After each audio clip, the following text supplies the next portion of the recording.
Now open your eyes, Marlon. Be with us. And now I want you to mention the first number. Sige, go. Sabi mo sa amin. Una, Seven. asin yung malu. 7. Great. Next. 9. Alright. Next. 4. 4. 4 ulit? Dalawang 4? Oo. Okay, good. 4. Oo. Ano pa? 2. 2. 2. Alright, last one. 0.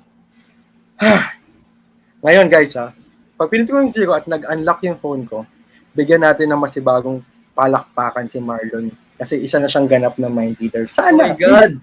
1, Oh my God. 3. Wow!